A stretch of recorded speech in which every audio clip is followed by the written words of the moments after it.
divine soteriology, biblical salvation. Kaya ang ginatag sa mga topic, salvation, sa reform na pagplastar. Actually, hindi man sa dahil tawag ng reform na pagplastar, hindi biblical. Hindi ko tawag na reform. What is biblical? Galing ko tawag reform. Ang reform, kung ano na ito, ang reform, mas biblical kumpara sa ibang now, speaking of salvation, biblical salvation, actually ang pinakamainit mo lang din hindi na away, ginatubang natin. Ang ginatawag, mga kalawasan, ang ginatawag ng sovereign grace, kadang doctrine of election, grama lang na mainit din mo. Nagarang hatape, nagaraga hatape ko, ang ginatawag na unconditional election.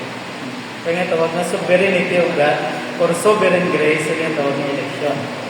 Okay, report mo na nga ako na lecture. Ang tawag hambal, after sining, pwede kita ka-discuss. So, ang ato ang dinatawag, hindi ko anong interpretation ni Calvin. Hindi ko anong interpretation ni Sproul, o sino ang mga kilala ng mga reform ko. Natawag ako na nung lang kinaplastar sa Bible. So, sulas, scriptura, tayak. Ang Biblia, yung aton, ilang taon. Kung ano lang inahambal sa Biblia. Kaya ang problema mga dali, ang tawag na intellect, ang logical thinking, ang tawag na emotion.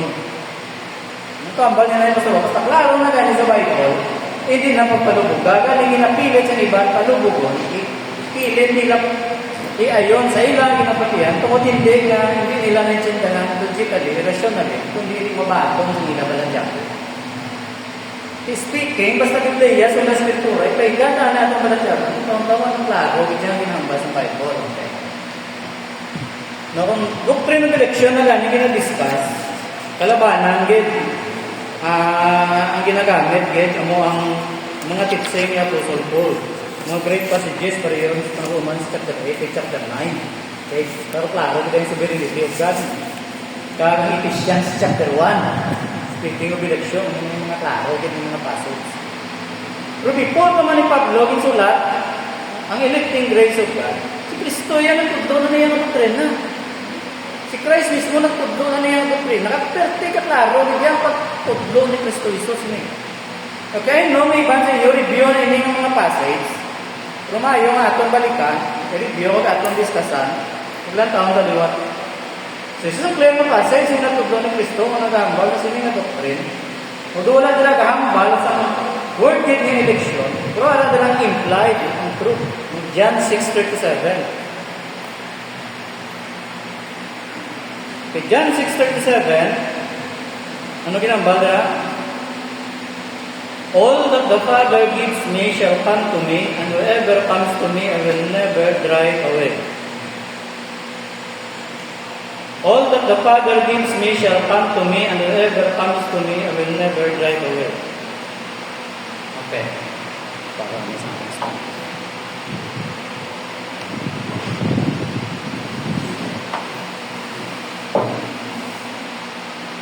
Now, ini-discourse na ni Kristo sa sinagog, no, sa Capernaum. Ginasert ni Kristo nga ang tanan na ginhatag sa amay sa iya, ma-harig sa iya, will come to him. All mo, mayantag sa amay sa iya, magkalapit din sa iya, will come to him. Why sa nagambal na ang kalabanan sa ila, magkalapit sa iya? Most of them, why man naginambal? O ay man naginambal ng Kristo, magpaninguhaan sa kamay, imuhon niya iyang abes, para siguraduhon nga madamo ang magpalapit kay Kristo. Pero ang ginahambal niya, all that the Father, ang tanan nga yantag sa amay sa anak will. Sigurado gid, without fail, wala sa mapalpak, wala exception, magpalapit din sa iyo. Okay. I don't know, may mas klaro ko. Paano ito na-intindihan ng pulong?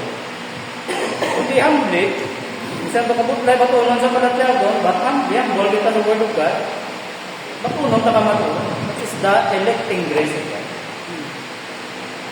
Kung iba na, pwede mo kay ang balo kung taison, pero ang amay ang nagpili, kung sino, ang iya, ihatag sa anak. Di, implied naman kung nagpili sa kung sinong ihatag sana. Niyara man siya, pinipili, hindi pag-ihatag. Mga turan mo lang naman. Although ay lagi ng bal, pero basta may gipili nga ihatag, buti ningon, niyara man wala ginatag. Sana. Kung ginatag sa anak, kami wala ang malapit sa anak. Ang magatuo sa anak. Kag sinigdira ang anak, hindi naman tabog sa ila. Hindi magsikway sa ila. Hindi. We will never drive them away. So, ang wala yung ginatag sa anak, sa kamay, hindi ginay magpalapit sa anak. Klaro na. Kung kasama sa verse 44, John 6:44. Kay istorya dira sa Kristo Kawali, kinambalya nga siya ang bread, kaya mga tao pagputupod na sa iya mo, kasi siyempre busog sila yan. Huwag sinagi, padamo lang isda, kan tinapay, mabusog. Tidamo sa tao na pupo. So muli sa kinambalya nga siya ang bread nga nebe, matutulog tinapay siya, so muli, tayo na lang. So muli nabilin ka niya, mga disipulo na lang, namangkot ka si Kristo, will you also go away? Kaging plastarya, nga magpapatari sa inyo, pinatag niya sa ano, wala to sila yung nagpagilin. Ang wala yung pinatag sa mamay, wala, hindi yung magkato sa ano. So, neither case, klaro, ang tao, hindi ang deciding factor. Hindi ang iya free will, ang nag-decide. Sa iyang nakaluwasan, kung makatuos sa anak, hindi. Sino ang deciding factor? It is God. It is God. Yes, ang tao natuo kay Kristo, aman na yan mo. Believe on the Lord Jesus Christ. Ang tao natuo kay Kristo, ang tao nagatulog sa iya. John 6:40. Pero hindi ginunahan sa klaro na statement na before pa man ang tao na himo sa act of believing o kung pagtulog kay Kristo, klaro, na may nagauna na natabot. Clear na statement na ang desisyon sa Diyos ang mauna ga-determine kung sino ang magatulog at sino ang magatuo. Hindi mabahis to. Before ang tao nag-act, may una na yan nag-decide. Kung nga siya nag-act, nagtuo, pag nagtulog kay Kristo. Kaya ang Diyos always in charge. Sa pukok yun salvation belongs to the Lord. Ang Diyos kinaya mauna. Ang Diyos siya always sovereign din sa iyo. Ang may problema sa kalabanan, kapati sila ang Diyos sovereign sa creation, sovereign ang Ginoo. Sa ibang mga bagay, sovereign ang Diyos. Kapag lambot sa kalawasan, ito na sovereign, di ang tao na ulaton sa Diyos mag-ako na. Ulaton na sa Diyos ang iyang desisyon before ang Diyos mag-decide. Hindi kita yung mga ambal, ang ipilit ng Diyos, i-affirm ka din, ituwag mo na ang ipilit ng Diyos.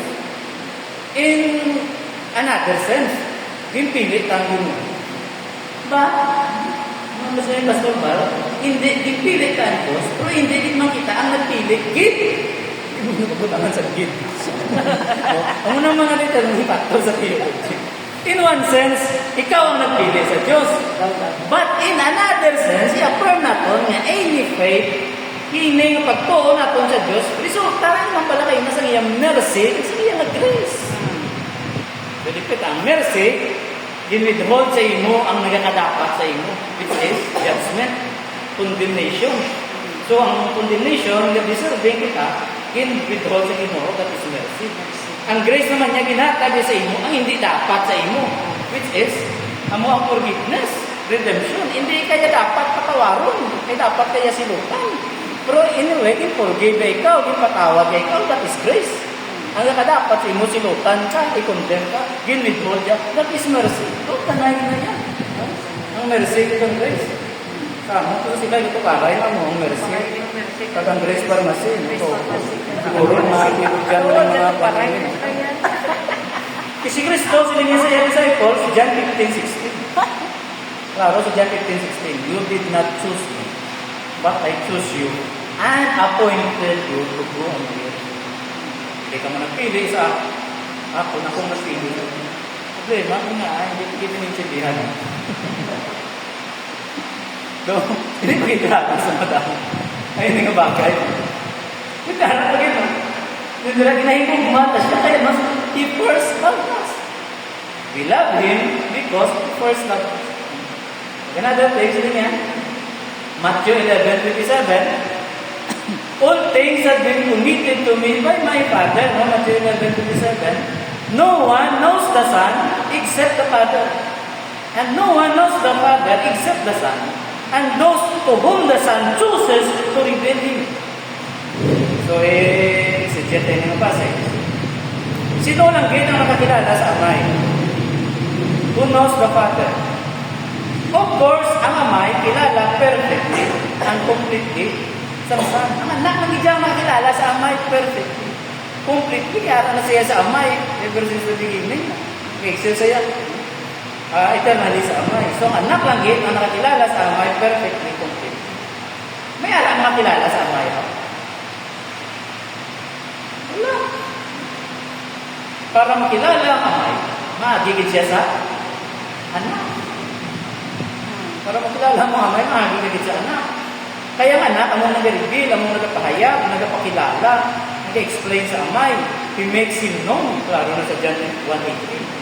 Nga anak, among nagpakilala, at nag-reveal sa aton sa Amay. So ang anak, i-reveal na ang Amay before ang Amay makilala sa tao. Na ang pamangkot, tanan wala na makilala sa Amay. Of course, ang sabat, no. Kay damo, ang nagkakawala, nagkaka-perish, in this belief. Damo, ang nagkakawala, ay wala po. Yung pamangkot, ang anak, palagi na-reveal ang Amay. Bisan sa yatong nagkakawala, sa yatong na-perish. Galing, pinapastawan lang ang anak sa yatas of revelation. That is why nila makilala ang Amay. Gin-reveal sa anak sa ilang Amay, galing na-perish sila, nawala sila, ay palpak si Kristo sa yatas of revelation. So, munang punto. Surely, hindi ka pwede palpak ang anak. Hindi siya mapaslawan sa yatas sa pag-reveal sa Amay. So, anak, i-reveal ang Amay sa feeling niya dira, sa yatong mga iya na lang. Sa yatong gipili sa Amay, na iya i-reveal. Sa yatong ginhatag lang sa Amay sa iya. Kaya mo na ang manifesto sa iya ng prayer. Prayer nila, no? Sa John 17. Matuhamuyo na Kristo nila sa John 17, verse 6. I have revealed to you those whom you gave me out of the world. Ipakilala ko lang sila sa imo, yan kung pinatag mo sa akon. They were yours. You gave them to me, and they have obeyed your word. So, klaro diba? Ipakilala ka lang kaya sa mga ginatag mo sa akon. Kasi sila yan ang tuman sa inyong tulong. Hindi si Kristo nagatuo, naging kabuhi yan, tanan yung teaching sa Old Testament. Sa Galatians, he was born under the law. Ito nga purpose yung nagkaray siya dito sa kalibutan. Para ikabuhi yan, tanan yung teaching, nagang mga kasubuhan sa Old Testament. Naman ang basang report nga sa Sprout, ang obedience si Kristo may dua ka klase. Passive kag active obedience. Tindihan yung passive kag active obedience. So ang passive, silutan kita, kaya nakasala kita, kaya tungkol naglapas, nagtransgress kita sa kasubuan. That is why silutan kita. Kaya ang kasubuan ang muna pakilala sa kasalanan. So, tao na yung makasala, tungkol may transgression sa kasubuan sa Diyos, hindi yan matungan, pero po silutan na sa Diyos. So, si Kristo bilang atong substitute, passive, gintuman niya ang kasubuan perfectly para sa aton, kaya hindi na matuman na sa wal substitute.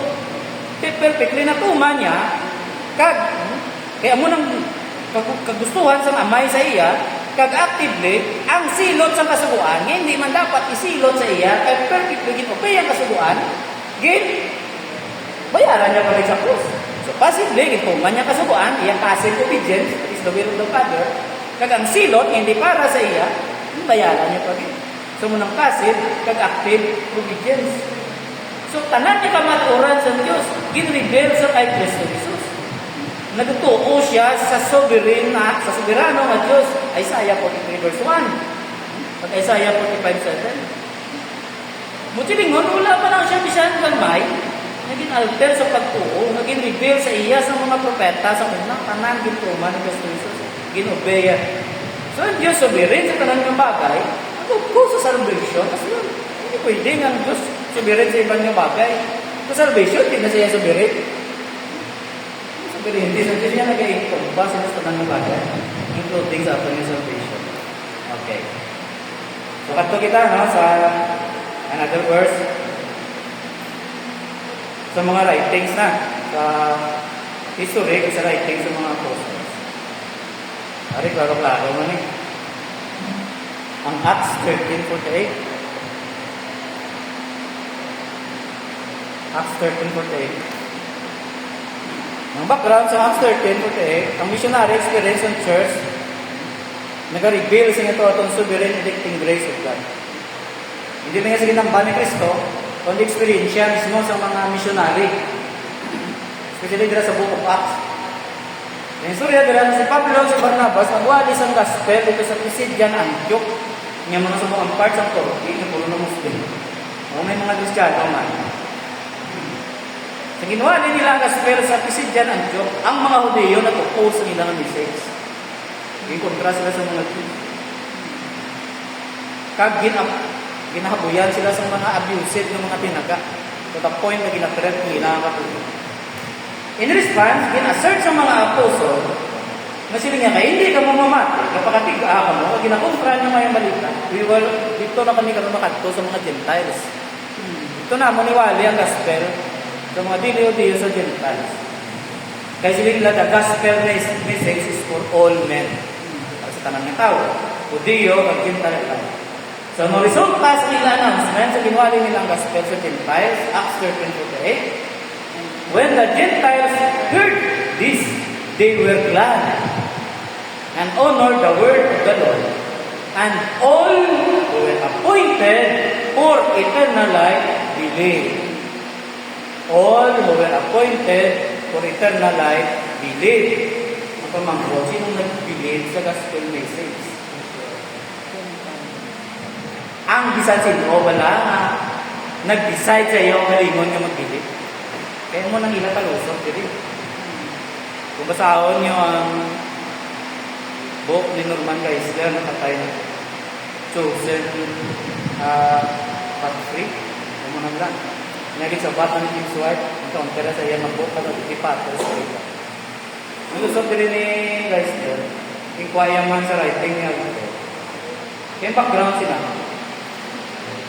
Nakabati man ang gospel na ginwali sa mga Hudiyo. Nag-ayo sila nga iwali man na dito sa amon. Mga daw, no? I-preach. Kasi ang preach ang gospel, they were glad, they honor the Lord, and all who were appointed to eternal life believe. Naging katuan nilang Greek word nga ini nga appointed, staso, ina sa Greek. Sa Greek. Pero kung matawag ka na sa Greek interlinear, kitag minomay, kung may nang translation na sa Greek. Ang boy siya sina either middle or passive. Medyo tayo muna dito sa Greek. Ako medyo matundok Greek. Pero mapadalan ako ng buta. Balamang verb may boy sina. Active, passive. Sa English, duwa lang niya. Active, passive. Pastor Bal preaches. So, ang subject si Pastor Bal, ang direct object, ang verb, preaches. So, in that case, si Pastor Bal ang active, kaya siya ang doer sa action. Kaya ang preach mo, verb ng action word. Kasi Pastor Bal preaches the word. So, ang verb ang action word, si Pastor Bal ang doer. So, ang iya sinanong voice is active. Now, Pastor Bal was hit by a ball. Si Pastor Bal, ang action word is hit. Ano nag-hit sa iya? Ang bola. So, hindi siya ang doer. Siya nakaroon ang receiver. Sa action, tuwa nyo, he was hit by the ball. So, tawag siya na is passive. So, active, ang subject, amo naghimo sa action. Ang passive, ang subject, amo ang naging recipient, naging receiver sa action. Pero sa Greek, may middle. May middle voice. Anong middle voice sa Greek? Ang middle, siya ang doer, siya man ang receiver. Oh. I hit myself with the ball. Ako naghimo, sa akong kuman kaugalingon, ginimo. Umuniya ka na, yung sa Greek na middle. Now, karon nag-focus lang sila sa middle. Kung tao mo na sa Greek interlinear, ang taso is either middle or passive. Galing din na sila focus sa middle. So, yung pagwa nila, ngayon yung mga Gentiles, they were glad. So, tungkol they were glad, sila nag-appoint or nag-dispose, kaya another kontra sa word kita aso, dispose mo. So kaya nakabati sila, nalipay sila, gina-appoint nilang ilawagalingon to eternal life, therefore they believe. Gamit ang middle voice, in which while they allow ba sa interlinear, ang middle lang, either middle or passive. So those James White explanation, award sa James White, ara sa fluid, perfect tense, malawig na, balik na gina sa Greek na patas. Ang point, gina-point, gipula nilang ilang kaugalingon sa eternal life. In the first place, may arap lang kayo sa Bible, yung tao, ka-point sa kaugalingon sa eternal life. May arap ka matag na example. Pag another thing, wala ka sa translation, yung mabasa, mas ano, translation, sa karaya, pada Ilonggo, Cebuano, ang pagplastar, sila ang nag-appoint sa kaugalingon sa eternal life. Bisan din, mga translation basahon, kasi mga translator, faithful sila sa Greek. Pag another thing, sila nila, sa King James na gani, as many as were, no, mo nang pagplastar, as many as were appointed to eternal life, believe. Kaya ang badira, tanan na nimo, ang mga Gentile na nalipay, kag nakabati. Pero ang as many as lang, ang nag-believe. So ang cause, nag-believe sila. Ang cause gali, ang impact rin nag-believe sila. Anong cause? Kaya may nag-appoint sa ila for eternal life. Hindi tanan.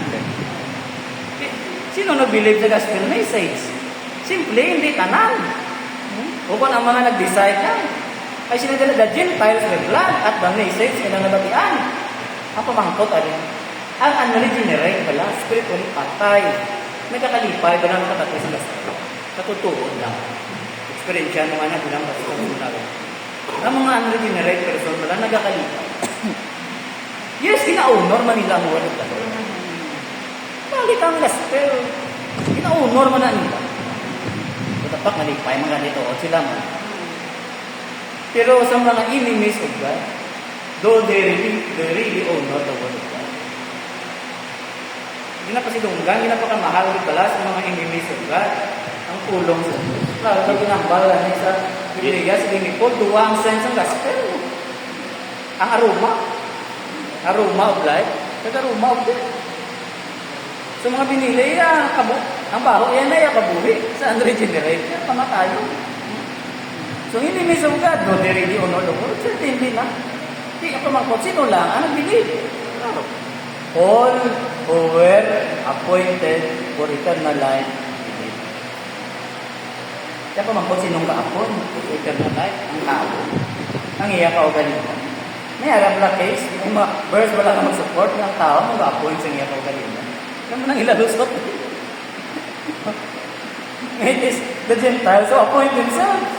Of course, wala kayo na, hindi na niya wala. Imposible na yan. No 1/6 after God. No 1/6 after God. Nasa Book of Romans, there is none that seeketh God. No, not one. So it is an impossibility. So ang Diyos ang muna nag-appoint sa ila to eternal life. And they believe, resulta sa election. Ang wadara ordained. Bumasa nila. Yes. Isang si Pablo, another thing, nagsulat man sa church. Anyway, pase, pwede ka mo kapatid, may question. Marap mo taripay. So, ini question, porque taman. Okay. Sige. No, another thing, si Pablo nagsulat sa church sa Thessalonica, gin-mention niya isang rason kung saan iya pagpasalamat sa Diyos. Si Thessalonians 13 and 14, mga familiar passage niya. Yung mga review na liwa. 2 Thessalonians 13 to 14. But we ought always to thank God for you, brothers, loved by the Lord, sa King James, beloved by the Lord. Because from the beginning, God chose you to be saved. God chose you to be saved through the sanctifying word of the Spirit and through belief in the truth. He called you to this through our gospel that you might share in the glory of our Lord Jesus Christ. So, mga Thessalonian believers, ginigugma nga sa Ginoo. In what way sila ginigugma sa Diyos? Kaya nga, sila nila ni Paul, they were object of God's special grace. Si Pablo nagapati, nga, Pagigugma sa Ginoo sa ila is from the beginning. Ginpili na sila sa Diyos from the beginning.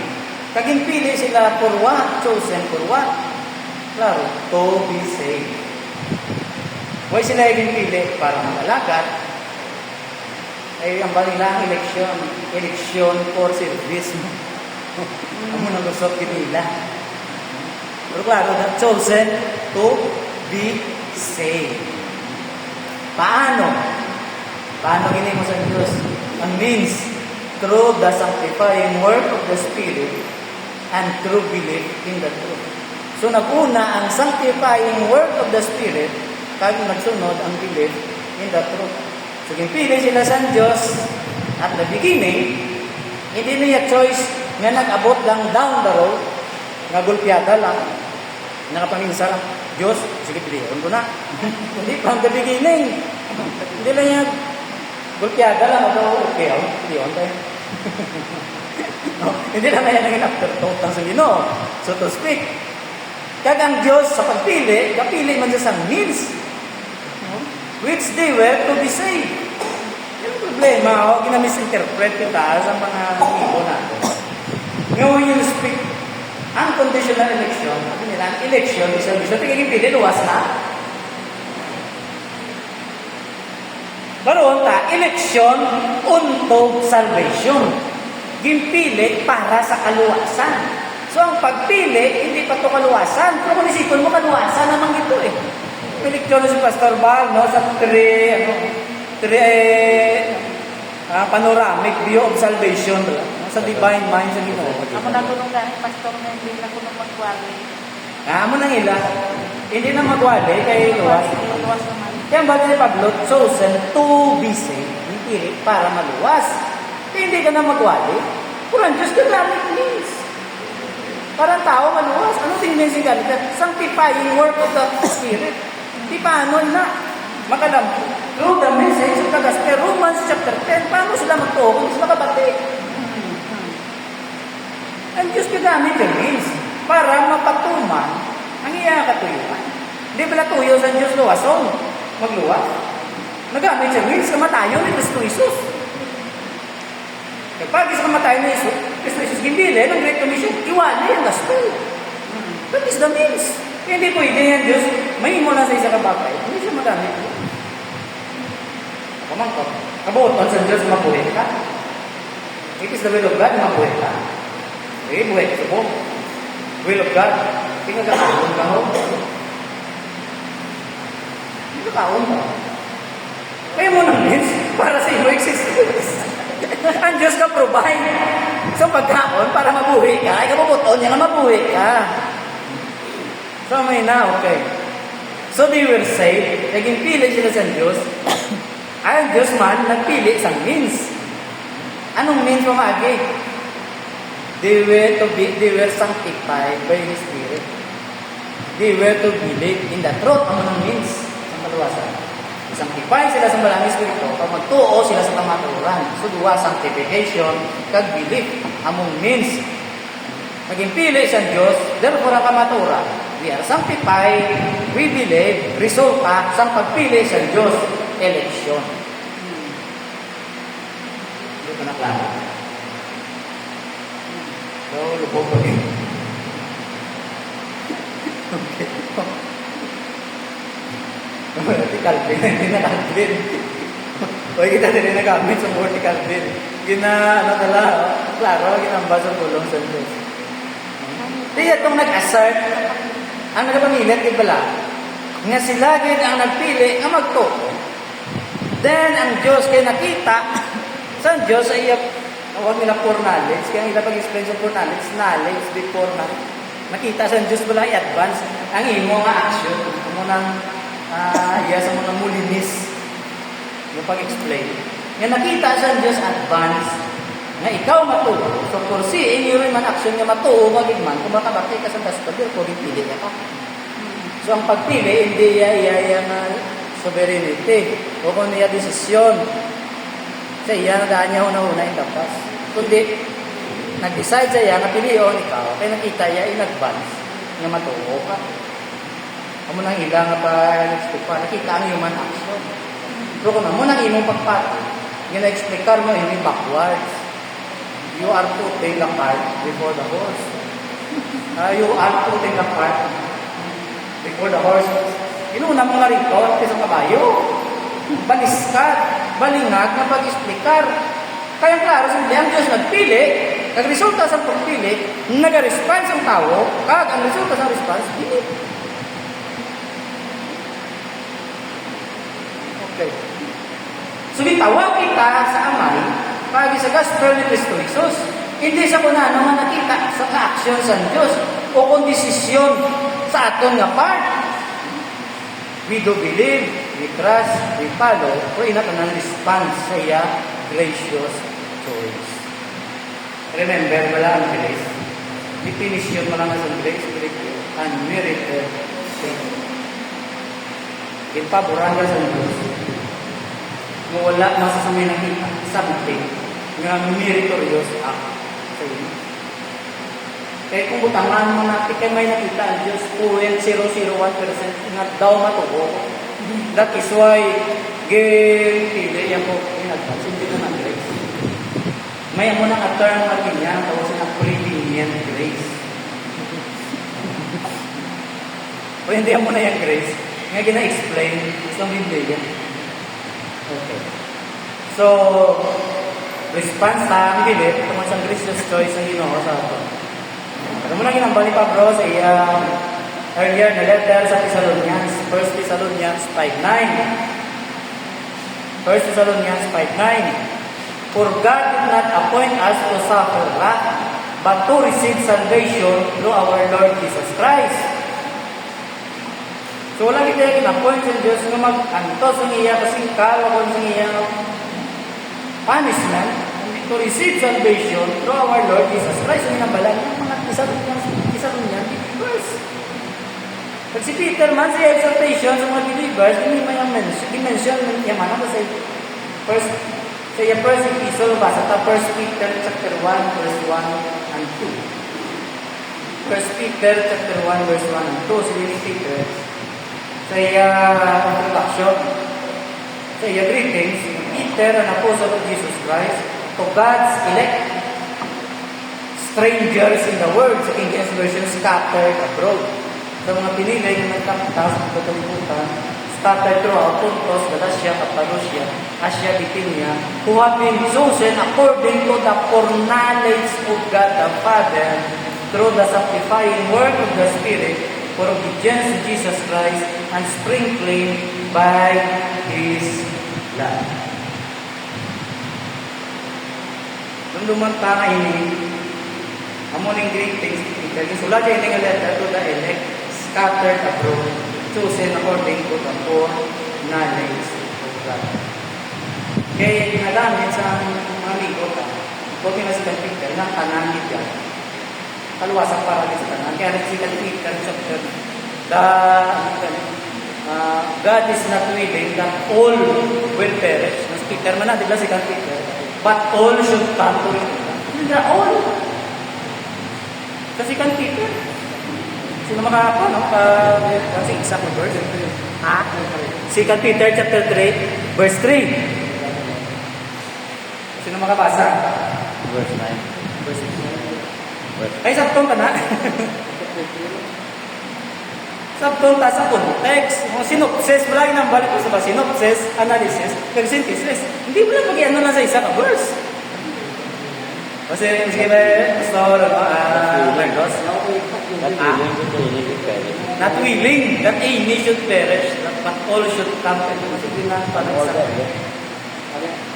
Sige. And the Lord is slow. Not slack. The Lord is not slow in keeping His promise. Some understand slowness instead. He is patient with you, not wanting anyone to perish, but anyone to come to repentance. But anyone, ganito mas panangin mo. Kasi King James na all idya mo. Not willing that all should perish, but all should come to repentance.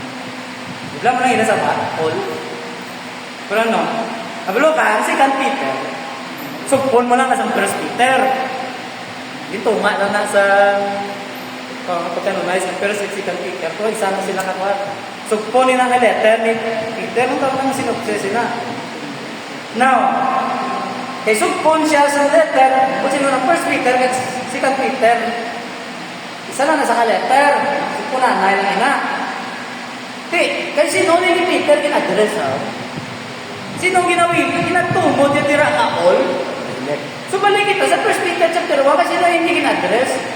Peter, an apostle of Jesus Christ, to God's elect, strangers in the world, kasi na hindi kin-address. Sa mga pinili sa Diyos, nga itong nagalakta sa kalibutan, scattered abroad. Not willing that any. So ang ginawa pala nga hindi, ang ginawiling that any of this elect scattered abroad should perish, but all would come to repentance. Sino ba lang object? Sino ba lang kinahambalan? Sino yan hindi kina-address? Ito na, klaro.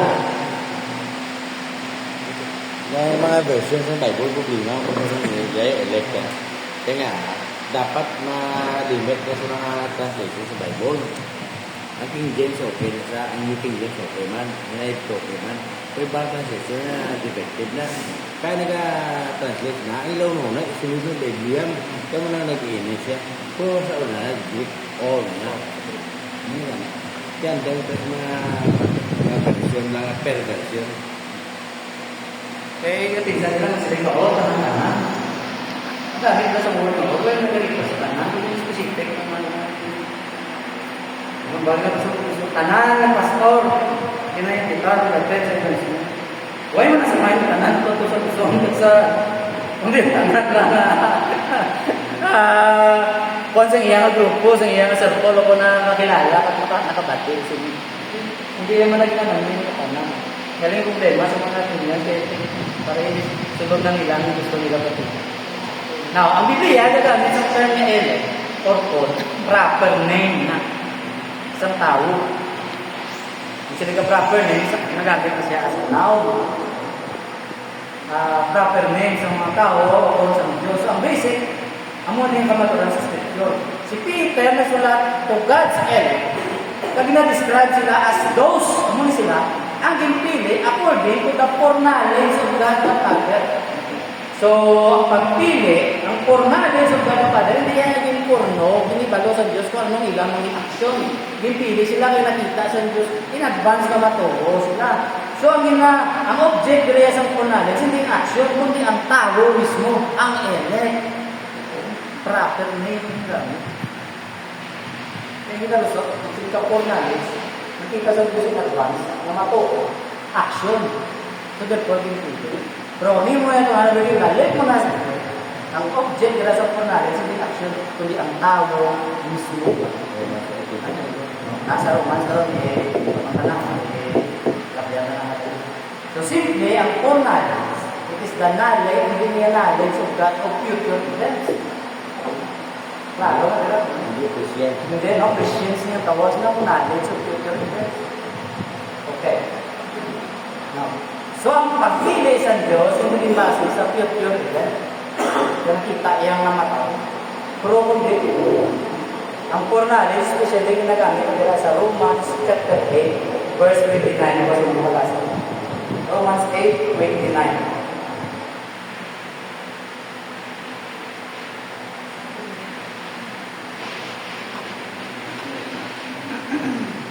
For home.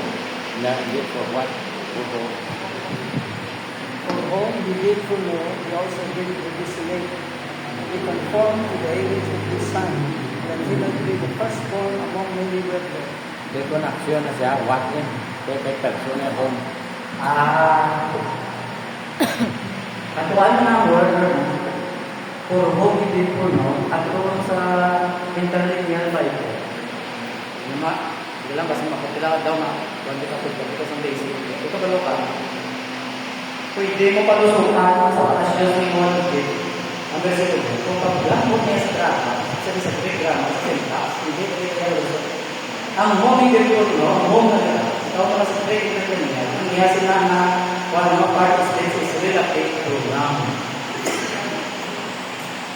May game plus start relay na Hindi aksyon. kaya pag sila yung kapong, What sila yun is the person. What? Magsiling kaya po, ang iyang, kaya dapat kung action na itong for what? Hindi po, no? Ang muna sa relative pronoun yung tawag ko kay gamit na po. Kay kung ho, kung sila yun ang subject. Person. Kung home, ang person. Kung what, ang iyang action. Kaya yung gamit po, relative pronoun, it is not the action. It is the person himself. Okay. Ano kayo po natin grammar? Meron kayo po dyan. Madugal. Ang word nga for no blah. Si Adam kasi ba? And Adam knew his wife. Ang pamangkot, saan o siya nakabalo nga si Eva sa Hawayaw? And Adam knew his wife and he begat a son. I mean siyang know ya, knowing intimately, sexual. Tama ka pag-ibalo personal. Hindi ya kay kunano. Personal niya. Masya ka, I know you. I know my wife. Ang knowledge ko ya, personal niya. You know my wife. Or you know me as I know. You know her as I know her. Her, hindi na mo. I know, meaning ang kangtanan ni Bidya. Di ang know dia, whom he for know. Intimate niya. I am your father, you are my son. Kaya sa Hebrew yan, no? Dili na yun. Kaya grawad na for knowledge. Ang word no, parang for before. Yung na knowledge before. Pero sa Hebrew, kapag-intindi ang no, hindi intellectual. Emotional. Adam knew his wife and they bear a son. Saan kikilala ni Adam? Si Ivan, pusong tayo?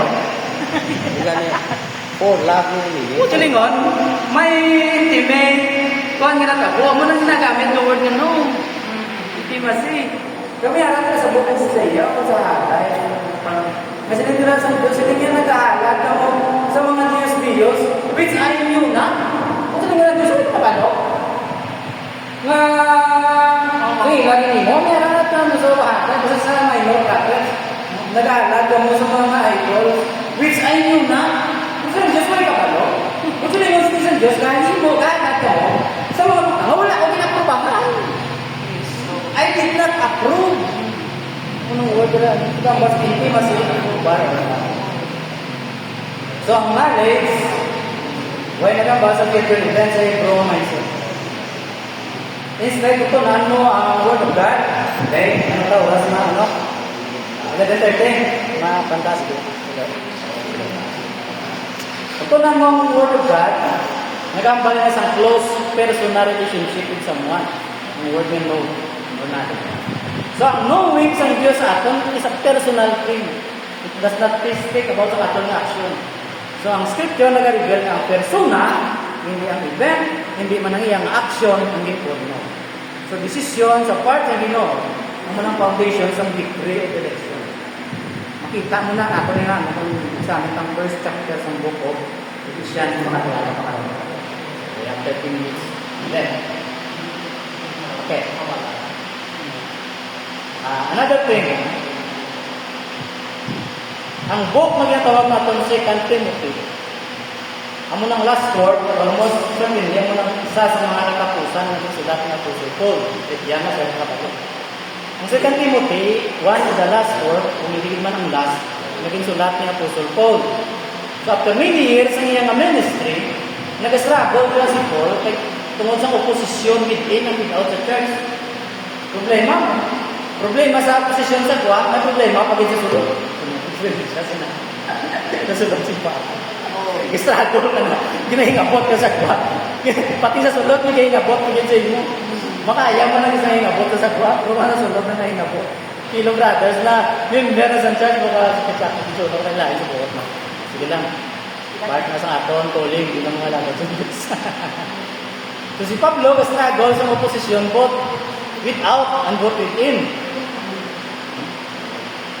During this time, si Pablo, aging missionary na. Tigula na si Pablo ang missionary sa Gentiles, nagsulat siya with a deep emotion and tenderness sa isa kayang pastor sa Ephesus.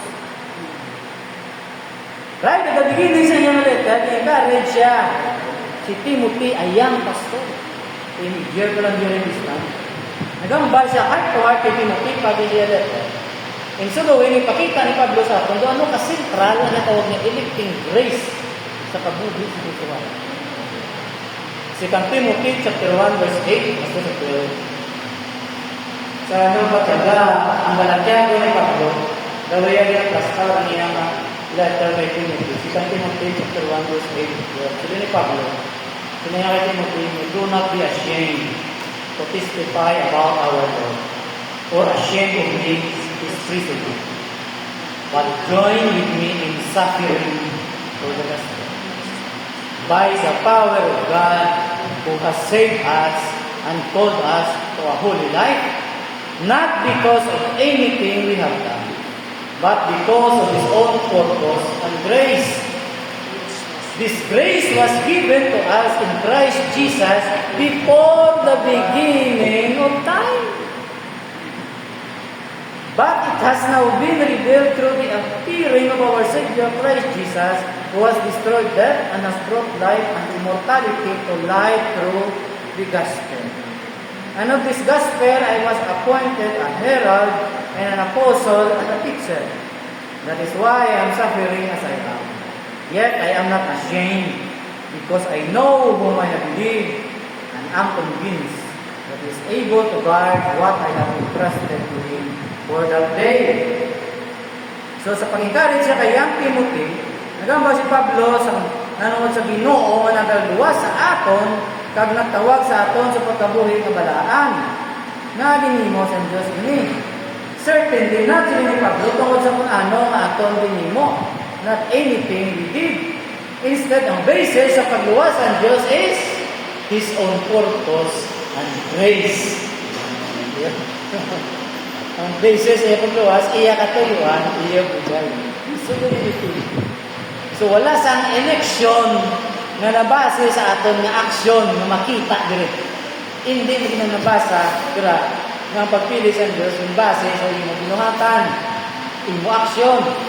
Kasi Pablo gahamba naman sa grace of God na binahatag sa aton in Jesus Christ, ano sa niya, before the very beginning of time itself. Before creation, ang Diyos, gintuon niya ng iyang tugma, nagkaluoy sa aton in Christ Jesus. Mga siguro Pastor Bal, divine nun nun. Kasi makabalik siya, hindi, basta na aliwat. Gintuon na sa Diyos ang iyang tugma, nagkaluoy sa aton in Christ Jesus. Wala pa kita sa may nahilo. Before creation, naraan na. Sa Roman chapter 9 na lang, gamit nila ang sampo ng kapit, si Jacob at si Esau, pinili sa Diyos, the younger, he chose the younger so to serve the older to serve the younger, not because of anything they have done, but according to God's election, purpose, election, magistan. So yun natin ito, image ang importance ng balik Pablo sa verse 11. Matapos yung present ang sovereign grace of God sa eternity, pasiling na, and of this gospel, I was appointed a herald. Matungkol sa lima yung balita, ako ang pili, in-appoint, na magpalakta ng kamaturan sa Diyos. Ang grace, amo ng gospel, ang gospel, kasi ni Pablo, willing ko mag-suffer. Willing ko antusan, hasta sa akong kamatayon. Hindi niya isang side issue lang, na ma-dismiss na itong bilang not essential. Naga-involve sa very definition of the name of the gospel message, God's electing grace. Nakirawa, sa gospel. So, wala na pagkaon. Okay. Na may duwa pa mo sila correct na discussion sa doctrine of election na makita sa episode 4 sa Ephesians at sa Romans. So, kung kita sa letter sa Ephesians, there is a first chapter in break ni Pablo, ang great anthem of grace and worship. May wali ko ni gani, nakita ito lahat ito, panoramic. Panoramic view of salvation, ang chapter naman sa lecture ni Pastor. Kaya dire ni Pastor ni Pablo sa Ephesians, ang panoramic na views of salvation. There is a first chapter, tinreg ni Pablo ang great anthem of grace, ang worship, kag ang substance, ang kaundan sa seksyon. Ngayon nagalibot ang inap. Sa God's grace, nagdadalaya ang tao ang to salvation. Kaya na makauna ta? Okay. Sige. So, basahan tayo mga punong kayo puli, consider ang meaning in life kung anong naguna. Ilagay nila na Ephesians chapter 1, verse 3. Matuloy sa verse 3 to 11. Kaya 1 and 2, yan ang nag-read. Sino niya, praise be to God and Father of our Lord Jesus Christ, who has blessed us in the heavenly realms with every spiritual blessings in Christ.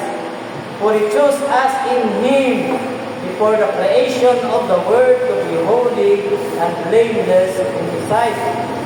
In love, He predestined us to be adopted as His sons through Jesus Christ, in accordance with His pleasure and will, to the praise of His glorious grace, which He has freely given us in the one He loves. In Him we have redemption through His blood, the forgiveness of sins, in accordance with the riches of God's grace that He lavished on us with all wisdom and understanding. And He made known to us the mystery of His will according to His good pleasure, which He purposed in Christ to be put into effect when the times will have reached their fulfillment, to bring all things in heaven and on earth together under one head, even Christ. In Him we are also chosen, having been predestined according to the plan of Him who works out everything in conformity with the purpose of His will. Now, karit sa mga passage. Kadamo kita sa mga kuha diri.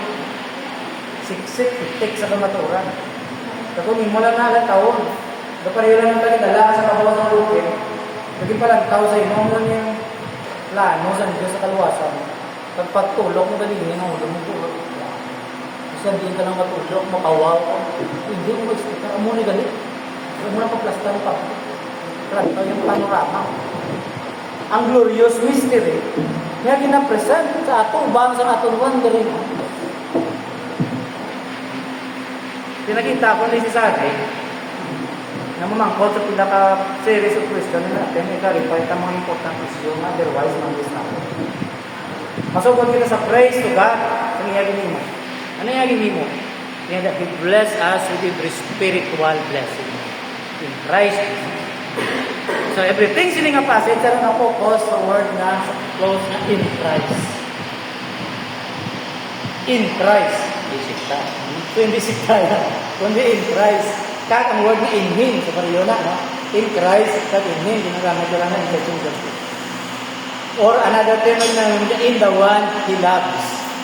Ngayon na, kung basa ang dito siya, tigra na focus sa in Christ, in Him, at in the one He loves. Supposedly, si Kristo among central in all of salvation. At ulit, sa tanan ng mga Pablo kanan, ang pinaka-Christ-centered, ang buong Colossians, Ephesians, in Christ, si Christ ang central salvation. Next na bala kita, ang Diyos nagpili. Sinong iya gipili? Gipili at kita. Kitang object sa iya eleksyon. Ang iya nga choice. Paano kita gipili? In Christ. In Him.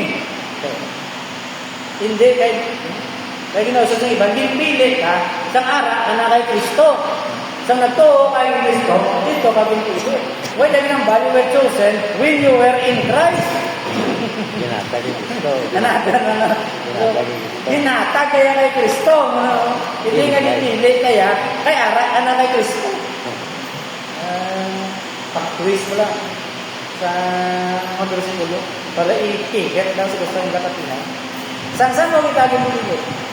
Before creation, before the foundation of the world. May katuyuan, may purpose ang pagpili. Yes, anong purpose? We might be holy and blameless in the sight of God. Kaya sa batila, wala na nagkakaluwasan ang pagpili. Pero pa mga, anong purpose na ikaw pinili, ikaw predestined? So that you would be holy and blameless. Hindi na salvation.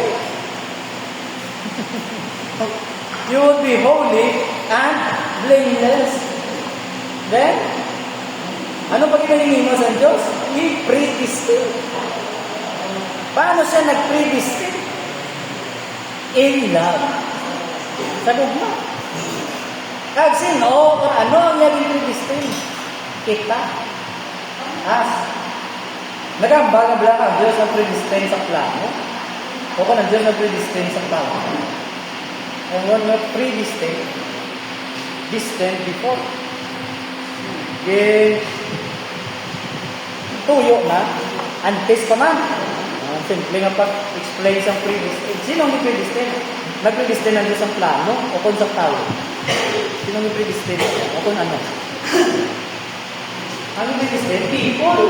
Us. Us. Naganong purpose ang predestination? That we be adopted as His sons. Kaya ang adoption isa ina sa aspects ng salvation. Yung salvation with justification, sanctification, adoption. Yung sa mga jargon, ang balga wala gara, salvation. Kaya paano kita ma-adapt bilang yung mga anak? Only through Jesus Christ. Kaya in accordance with what? God's pleasure and will. Iya kalibot on, iya kalipay. Kaya ini in accordance with God's pleasure and will, buti lingon, hindi niya will isang tao. It is God's pleasure and will. Kaya anong resulta? Anong effect? To the praise of His glorious grace. Therefore, lang hindi tayo. It is all for His glory and grace. Paano ka mapapakaling ng grace? Gin pangamudayan ka, gin earn ka, gin buot ka, gin tulo na to. O kung gin pwersa sa Diyos iatag sa aton, paagi sa aton ng minuan, or by His choosing. Paano ito napapakaling ng grace? Ang Diyos freely naghatag sa iyang abugay sa aton, hindi ka ginpilit naton ni nang abugay.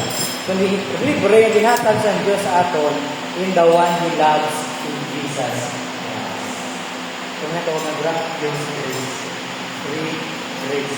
Ginhatag sa aton freely in the one He loves in Jesus Christ. So, klaro, ang Diyos nagpili, ang Diyos ang nag-attack, ang Diyos kahatag sa abugay, para sa iya kaimayaan at ang bugay sa Diyos at ang Ginoo mismo ang dapat natin na himayaan. Okay, so stop ko na dira. Take a break. Maawa na yung sa mga